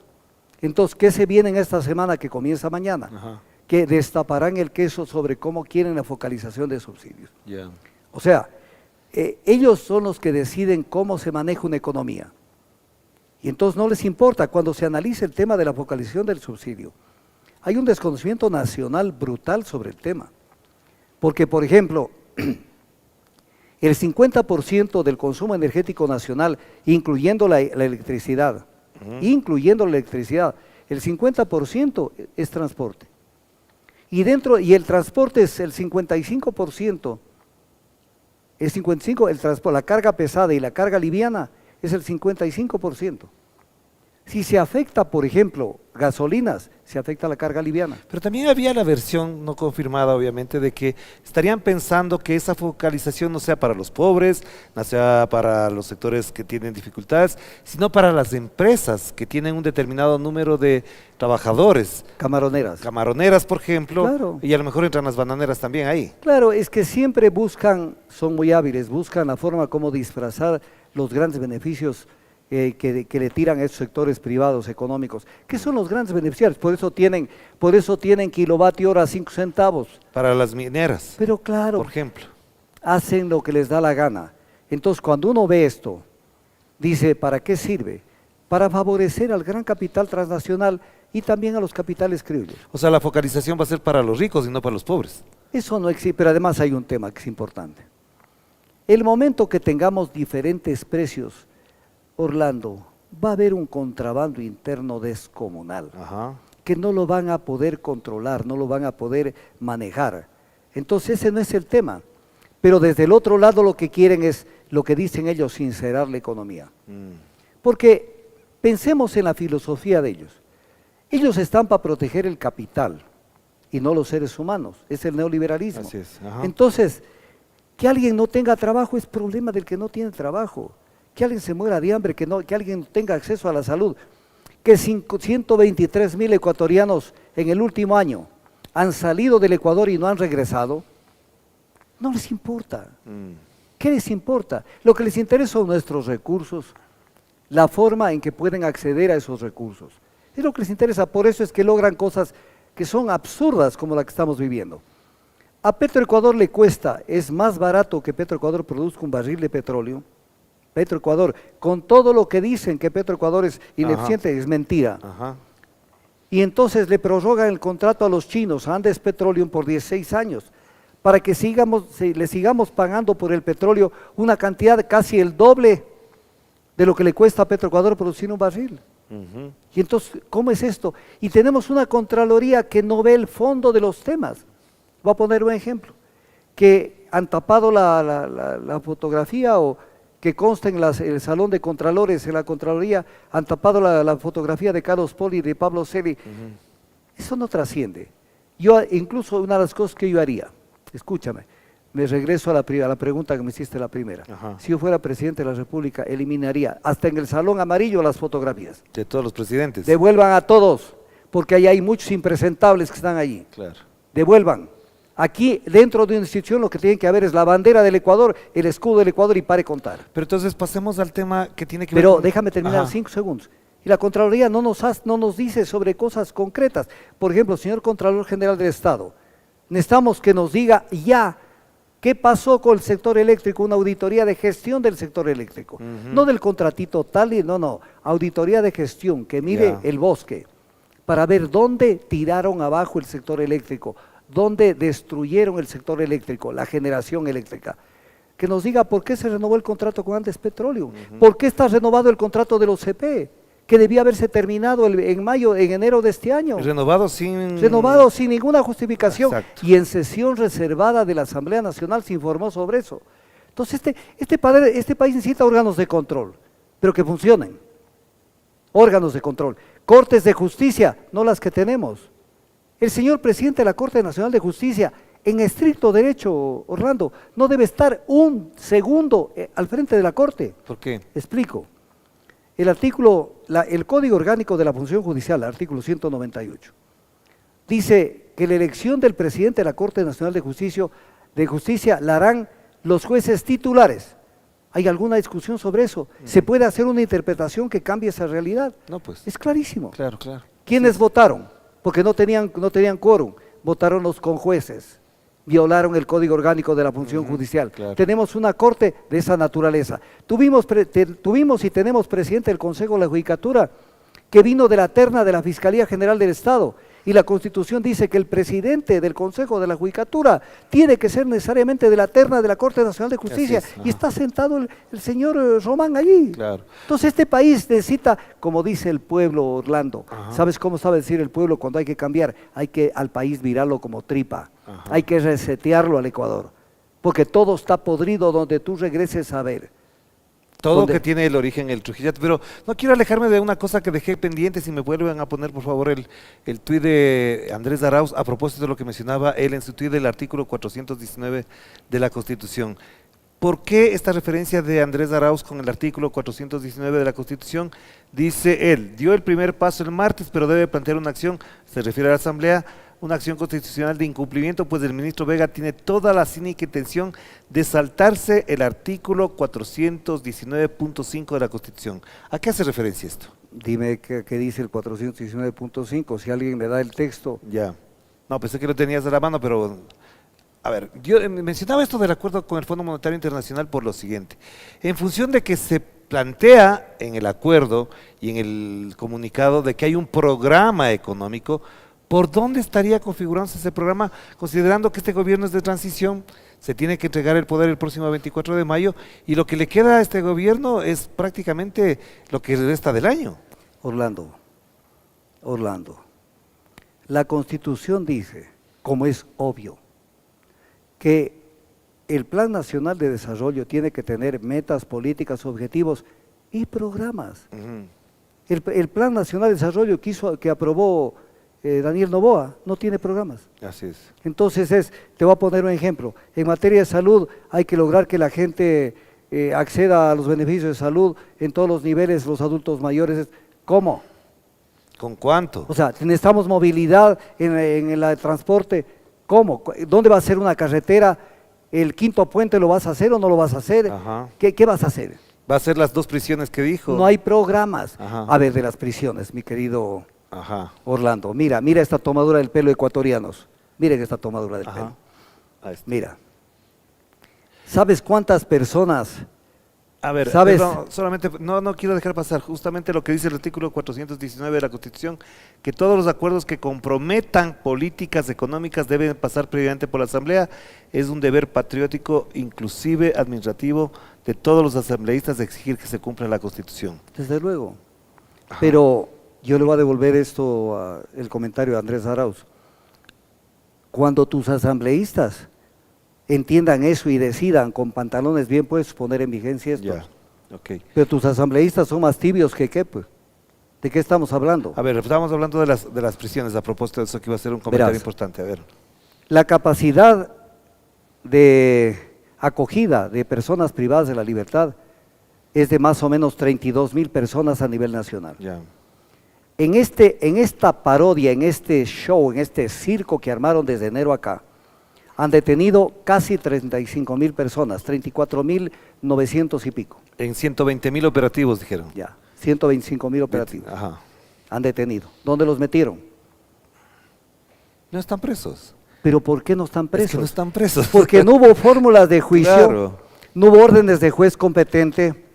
Lo que hicieron es darles unas sonoras palizas a esa gente, pero además una cosa, perdóname un lenguaje así, una conversión. Así, para eso estamos aquí. Siéntate duro, bien Orlando, con lo que te voy a contar. Human Rights, en su informe del 20 de mayo que le mandó a Daniel Noboa, dice que de todos los detenidos en el Ecuador, 4 tienen sentencia por delitos flagrantes. 4. Desde la declaración de conflicto armado interno. 4 tienen sentencia, 4. O sea, de 35,000, 4. O sea, le tomaron del pelo a todo el Ecuador. Pero Human Rights dice en su informe que no existe justificaciones para que el gobierno haya aseverado que hay un conflicto armado interno. Exacto, sí. Porque el conflicto armado interno, para que la ciudadanía me entienda, no es que hay violencia, no es que hay grupos que, por ejemplo, se dedican a hacer sicariato, no. Un conflicto armado interno es cuando hay una fuerza disidente de la Fuerza Armada del Ecuador que se opone de una manera brutal y concreta, bajo niveles de mando, con operaciones sostenidas, así dice El protocolo... De hecho, te acoto una cosa que es muy importante en esto, Augusto, que tiene que ver con que la señora representante de Human Rights Watch para América, dice que ni en Colombia, con la existencia del ELN, de las FARC, del M-19, etcétera, nunca se declaró un conflicto armado interno. Pero es una tomadura del pelo. Pero viene el tema. No existe, porque para que exista conflicto armado interno, tiene que demostrarse que existe a la luz de quién, del protocolo segundo adicional al Convenio de Ginebra de 1949, protocolo que rige desde 1977. Y para colmo, aquí viene otra cuña, la Corte Constitucional consideró que sí existían los elementos para que exista un conflicto armado interno. Esa Corte tenemos. Con lo cual se equivocaron. Lo cual no existe. Pero para que el pueblo nos entienda, ¿qué es un conflicto armado interno? Por ejemplo, el Ecuador tiene centenares de cantones y de provincias. Digamos que la noticia de hoy es que el cantón Alausí está tomado por una fuerza disidente y que ese ejército, no un ejército de 4 personas, ejército, avanza a tomarse el cantón Chunchi y que en el otro lado están las Fuerzas Armadas repeliéndolos, pero que a su vez en el cantón Paján hay lo mismo y avanzan hacia Jipijapa. O sea, aquí no hay un conflicto armado interno. No existe un conflicto armado interno. Claro. Y se inventaron. Y con este invento y las violaciones a derechos humanos que hicieron durante esta época, el presidente se dio el lujo de pedir un voto de aplauso a las Fuerzas Armadas en la Asamblea Nacional cuando leyó su informe. Así es. Se dio el lujo de pedir y hay mucha gente de los que estuvieron ahí que aplaudieron. El informe de Human Rights llega a decir una cosa que es importante. Dice, critica y dice, ¿cómo puede ser que la Asamblea Nacional del Ecuador, cuando se decretó estos estados de excepción, se hayan adelantado a decir que ellos están prestos a darles amnistía e indultos a los policías y militares que participen en esto? Y le parece aberrante lo que hizo la Asamblea Nacional. Entonces, eso es lo que tenemos como Asamblea Pero eso Nacional. no se ha concretado, ¿no? No existe. No, pues, es que no hay tal conflicto armado ni nada de eso. O sea, no va a dar la Asamblea amnistía ni indulto a nadie porque todavía ni siquiera ha habido un planteamiento de esta naturaleza, pero lo critica Human Rights Watch en eso. Claro, sería grave, pero aquí viene un tema que es importante decir sobre Human Rights. Sale Don Segundo. ¿Quién es Don Segundo? Esteban Torres, porque él está para ser el segundo de lo que sea. Y como quiere lucirse a ver si lo toman en cuenta en algún momento para algún cargo importante. Entonces dice que Human Rights no tiene ninguna una palabra valedera porque esto es manejado por George Soros y no sé qué y lo de aquí lo de más acá. ¿Y por qué el gobierno? ¿Por qué? Aquí viene el tema. ¿Por qué Daniel Noboa se reunió con Human Rights y les pidió que hagan un informe sobre lo que está pasando en el Ecuador? O sea, yo pido que hagan un informe, leo el informe, no me gusta, ¿y por qué vino a hacer este informe? Que se, ¿Por qué le toman del pelo? Que se vayan a vivir en las zonas de conflicto. Pero, pidieron. Dicho sea de paso, también es importante decir algo. De todo lo que estamos hablando y todavía de lo que no hemos hablado, los medios tradicionales, ni pío. Nada. O sea, si hay alguna noticia, la dejan pasar rapidito. No, del Fondo Monetario Internacional no han hablado. Del informe de Human Rights Watch no han hablado. Del rol que debe jugar la Corte Constitucional no han hablado. De lo que tiene que hacer la Asamblea no han hablado porque están contentos. Pero hay un temita también que no han hablado, que es este. Que también ya lo tratamos, pero faltaba poner la cereza en el pastel. Mira, dan publicidad a algo que no responde a la verdad ni a la realidad. Cuando dan a entender, y la gente capta eso y mucha gente debe haberse equivocado, más o menos esto es lo que vendieron, que México está golpeando la puerta del Ecuador, porque quiere conversar, quiere un diálogo diplomático. Es verdad. Y entonces ahí le dan lija, como dice el pueblo, a Daniel Noboa. Entonces dice, pero eso lo haríamos con condiciones de que no intervengan asuntos internos del Ecuador y que nos pidan la entrega de Jorge Glass. Entonces viene un tema, eso no ha pedido México. Así es. Pero la prensa, los medios de comunicación tradicionales, mienten. Porque México lo único que dijo es que pedía que Suiza, tercer país, se haga cargo, inicie un diálogo con el Ecuador, y lo dice la canciller Bárcenas. Dice, un diálogo con el Ecuador, no directo, o sea, no de nosotros, sino de ellos, desde Suiza, para lograr que se protejan los bienes e instalaciones y los archivos de la embajada y los bienes de los 14 agentes diplomáticos. Pero mira cómo deforman la noticia. Y eso es permanentemente, porque aquí no hay libertad de expresión. Jamás va a haber libertad de expresión cuando hay medios privados de ese nivel. Y te voy a explicar por qué. Porque, por ejemplo, la Constitución de la República lo dice con toda propiedad y también dice la Convención Americana de Derechos Humanos, los principios de libertad de expresión de la Corte Interamericana de Derechos Humanos, y todo lo dicen esto. O sea, que no debe haber censura previa en la información. Pero la gente entiende que censura previa no debe haber para que un gobierno, el que sea, no le diga a un medio de comunicación, esto no me publicas. Y está bien, pero esa no es la censura previa. La verdadera censura previa es la política editorial de un medio. Claro. Es la verdadera. Hay una última hora, querido Augusto. Les voy a pedir que estemos sintonizando esto porque este momento el dirigente, hace 4 segundos exactamente, el dirigente del partido Morena, Mario Delgado, asegura que Claudia Sheinbaum tiene una ventaja de 2-1 sobre Xóchitl Gálvez y que Claudia Sheinbaum será la primera mujer presidenta de México. Están anunciando en una exposición ya mediática. También hay varias cuentas de redes sociales en las que ya se anuncia esto. Aquí está el dirigente de Morena anunciando que la ventaja sería de 2-1. Esto les digo hace 4 segundos de este tuit. Están en una conferencia de prensa. Claudia se encuentra reunida este momento en su estructura de campaña, solamente esperando el pronunciamiento de los primeros datos preliminares, no del todo oficiales, pero estamos pendientes de eso. Sería la presidenta con 2-1 según este dirigente. A ver, las encuestas, la última encuesta que se hizo en México, anterior al cierre de campaña, la última encuesta le daba un triunfo a Sheinbaum en primera vuelta con el 55%. Sí, 54,8, 54,9. Sí, así es. Y los demás tenían 24, me parece que tenía la señora Xóchitl Gálvez y un 15% el candidato de la tradicional. De tal manera de que el triunfo aplastante de la señora Sheinbaum va a ser determinante en México. Y además es una ratificación de la política de Manuel López Obrador. Exterior. Claro. Porque ahí hay un tema importantísimo, que es importante destacarlo. México, al igual que Chile, al igual que Turquía, se sumaron a Sudáfrica en las denuncias de genocidio contra Israel. Entonces ahí hay una política internacional muy fuerte que hay que hacerle seguimiento a lo que están haciendo ellos. Claro, pero dicho sea de paso, permíteme hacer una precisión.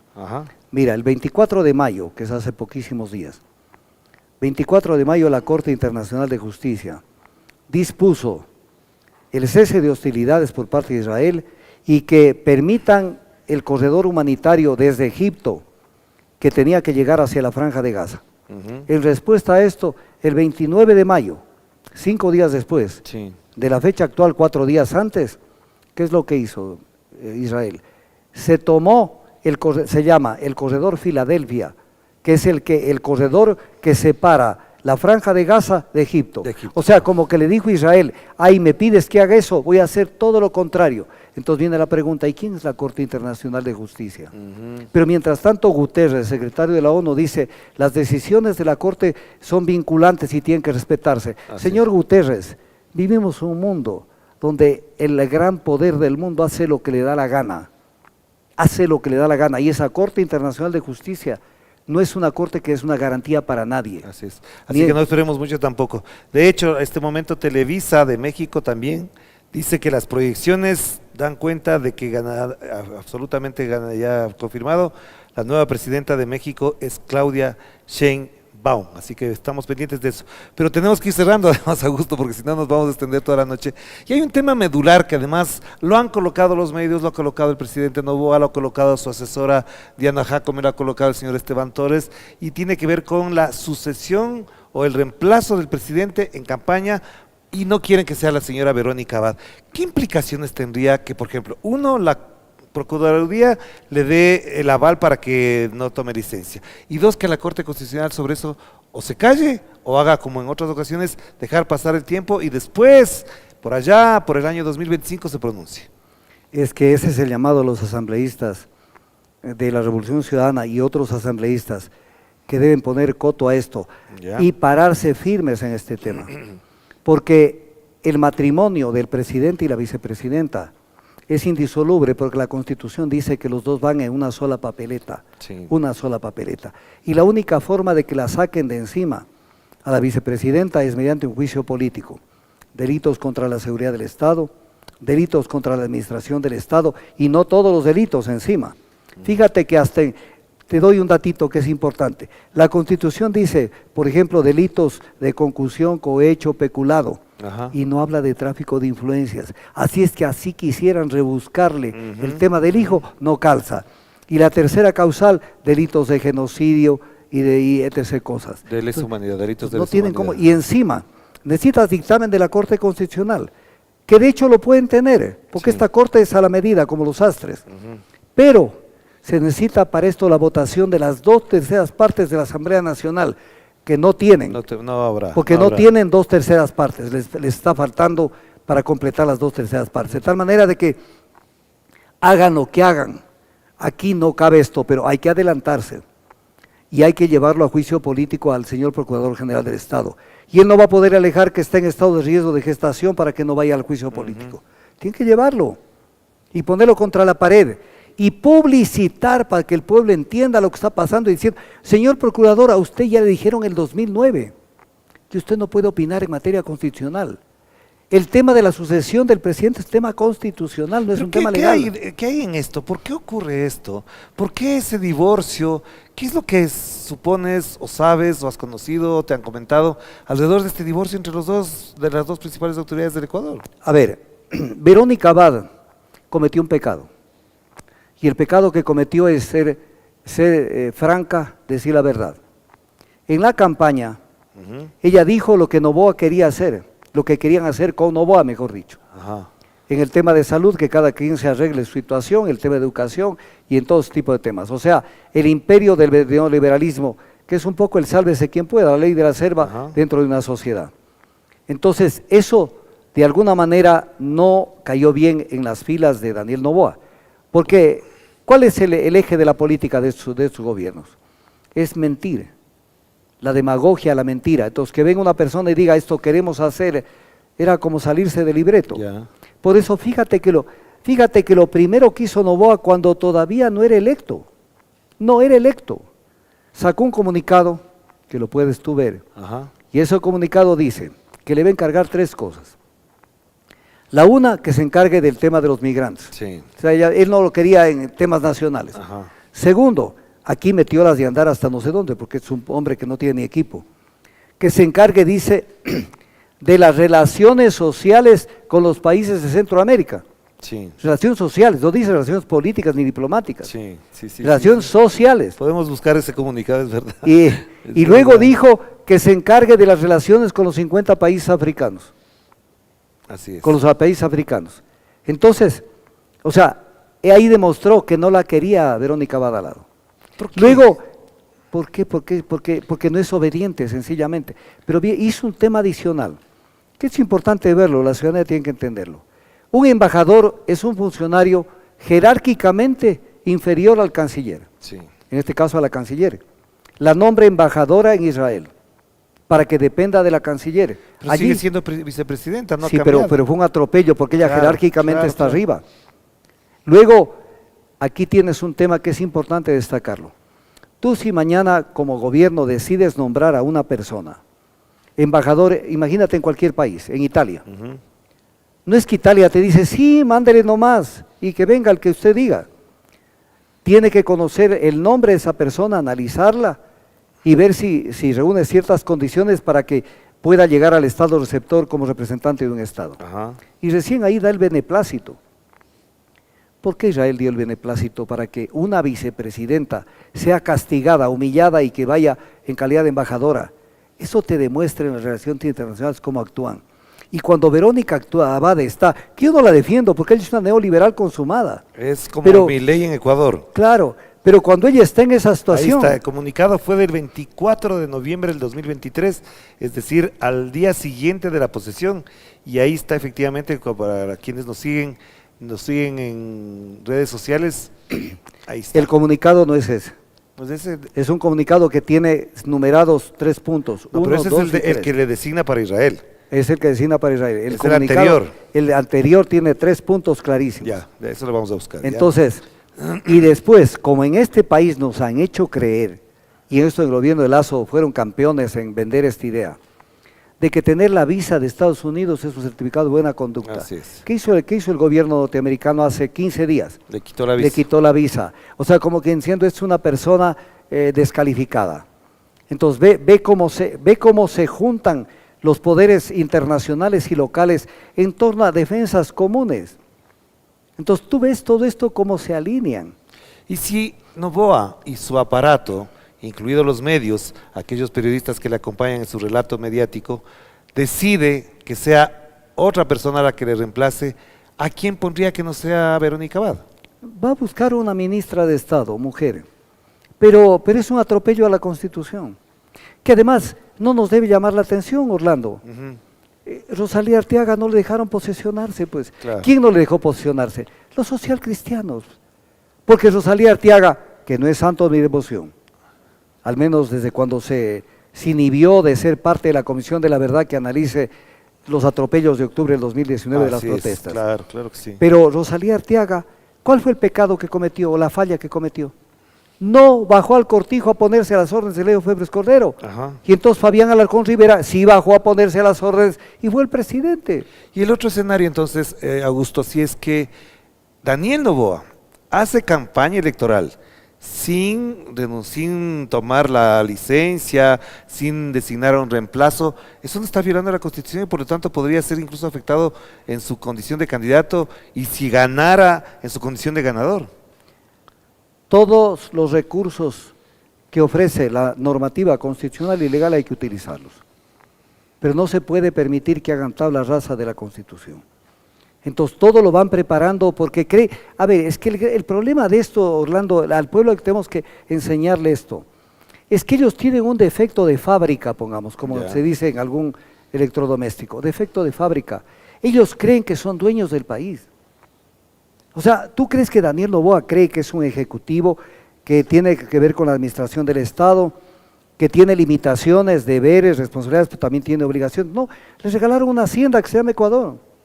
Entonces creen que pueden hacer lo que les viene la regalada gana. Y él es el gerente general, no el presidente. Entonces, eso genera una actitud displicente a los demás actores de la vida institucional del Ecuador, a la Asamblea Nacional, y por eso hace lo que le da la gana. Pero eso hay que ponerle coto. Eso no puede ser. No puede ser que se dé una elección. Pero además hay un tema que yo te quiero hacer. Verás que estamos grabando, esto estamos transmitiendo el 2 de junio del 2024. En vivo, a esta hora además. En vivo. A esta fecha, yo te voy a decir algo que posiblemente mucha gente me va a decir que no es así. Yo dudo que Noboa sea candidato.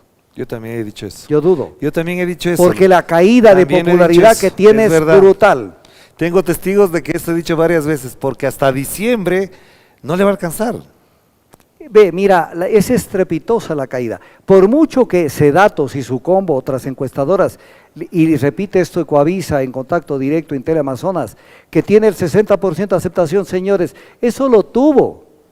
Hoy está por el 30-35% y seguirá cayendo. Pero además, otro factor es que la derecha no le acompaña en esto, pues. Hay unos sectores de la derecha que no le van a acompañar en esto. Orlando, qué buena tu apreciación. Verás, ecuatorianos, vean la portada de Vistazo, de la última Vistazo. Dice, el informe, refiriéndose al informe a la Nación por parte de Daniel Noboa, dice, sombras, luces y sombras. Luces y sombras que...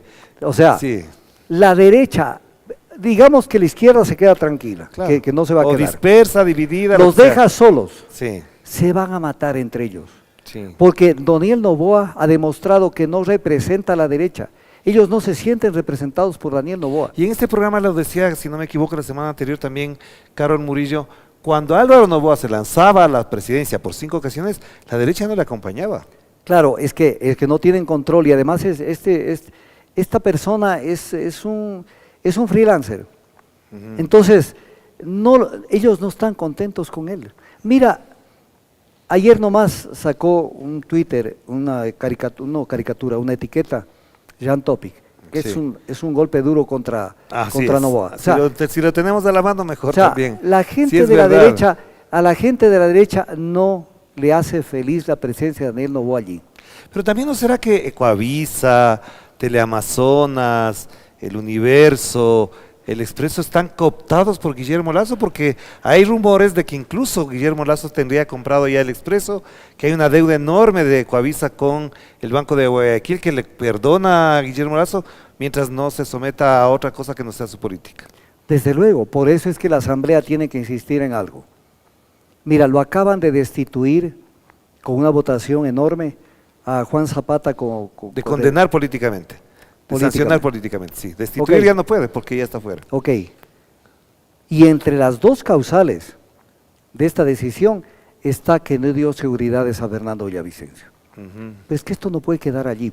Entonces la Asamblea tiene que decir, con base en lo aprobado, entonces nuevamente insistir que se pronuncie un informe sobre la seguridad de Villavicencio. Porque el gran traicionado, desde el punto de vista de que él pertenecía a ellos, no a la Revolución Ciudadana ni al progresismo, pero el gran traicionado por la derecha y por todos estos fue Villavicencio. Claro. Porque Villavicencio no le hicieron caso en nada de lo que planteó. Villavicencio plantea el caso León de Troya y lo archiva la fiscal general. Lo archiva. Los asambleístas se olvidaron de las declaraciones de Rodney Rengel, el teniente que participó en la unidad de investigación del caso León de Troya, cuando él dice, fuimos a hablar con el fiscal Balda, y el fiscal Balda no supo decir que tenía la orden de la fiscal general de archivar el tema de la investigación del caso León de Troya. No querían que eso se conozca. Lo mismo nos dijo aquí Víctor Arauz. Lo dejaron que salga primero Hernán Luque Lecaro el 9 de enero. Sí. Y después de que ya salió, entonces el 20 de enero vino la orden de prisión preventiva y hasta ahora no hay la extradición de Hernán Luque Lecaro. Sí. Augusto, tenemos que terminar porque efectivamente nos hemos ido ya casi una hora y piquito, estamos hora y 5 minutos conversando y lastimosamente tenemos que cerrar nuestra edición. Solamente quiero una reflexión de tu parte a propósito de lo que nos espera el siguiente semestre en este país. Nos quedan 6 meses por delante, 7 en realidad, empezando el de hoy, y ahí hay dos factores, el uno es del político electoral, el otro es del económico, pero también hay otro que está muy latente. La gente está yéndose del país, muriéndose, siendo atacada. Una compañera de la radio fue asaltada a su hermana con pistola en mano ahora a un niño de 4 años. El fin de semana ha sido súper violento. En este campo particular de la seguridad, solamente quiero tu reflexión. ¿Qué nos espera? ¿Hasta dónde vamos a llegar? ¿Hasta dónde vamos a soportar esta situación? Verás, para gente como yo, y yo estoy seguro que para ti igual, porque sé de tu tesitura, nosotros no tenemos otra alternativa que pararnos firmes. El miedo no tiene cabida en nosotros, no puede tener cabida, porque el día en que tengamos miedo callamos, y el día en que callemos, no solamente yo, porque yo soy una voz más, no soy todas las voces, entonces con ese silencio harán lo que les dé la gana a la oligarquía nacional y las transnacionales. El miedo debe ser algo con el cual nos vacunemos contra el miedo. Tenemos que pelear y luchar, porque este país nos pertenece.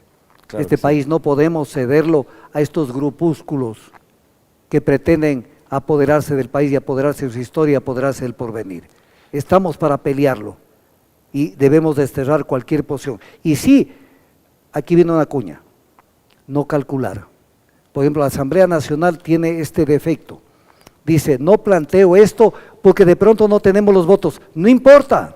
¿Qué es el Parlamento? ¿Qué es el Parlamento? Es una tribuna de pensamiento. Plantea, arma bien tu estrategia. Si no tienes los votos, quedan mal los que no votaron por los planteamientos que estás haciendo. Pero hay que jugarse. Mañana es demasiado tarde. Alguna vez dijo el Che Guevara, un paso atrás ni para tomar impulso. Así es.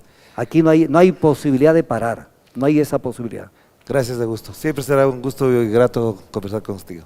Gracias, Orgato, muy amable. Volveremos, otra vez le invitaremos a Augusto Tandazo para conversar. Les anuncio efectivamente, hasta este momento los anuncios extraoficiales preliminares dan cuenta del triunfo en México de Claudia Sheinbaum, la nueva presidenta de México, la primera mujer presidenta de esa gran nación de los estados mexicanos de allá, Estados mexicanos, Estados Unidos mexicanos, por supuesto que sí.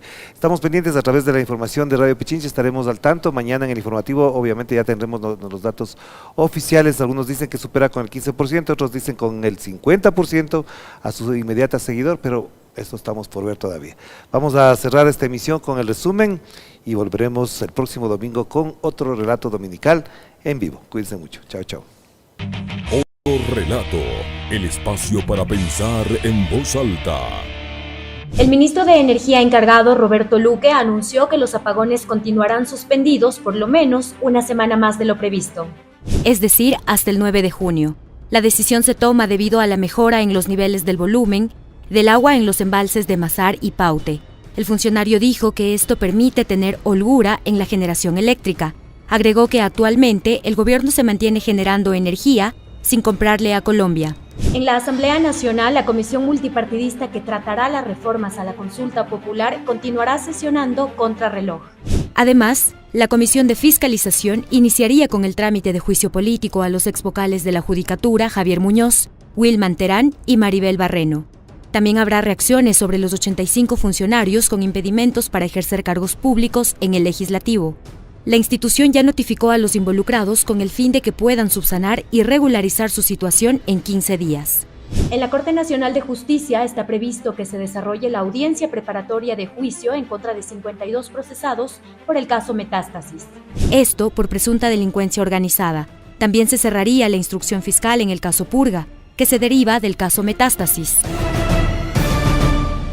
Otro relato, el espacio para pensar en voz alta.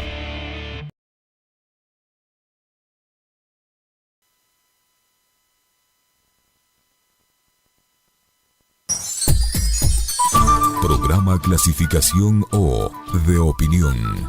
Categoría A, apto para todo público. Programa clasificación O, de opinión.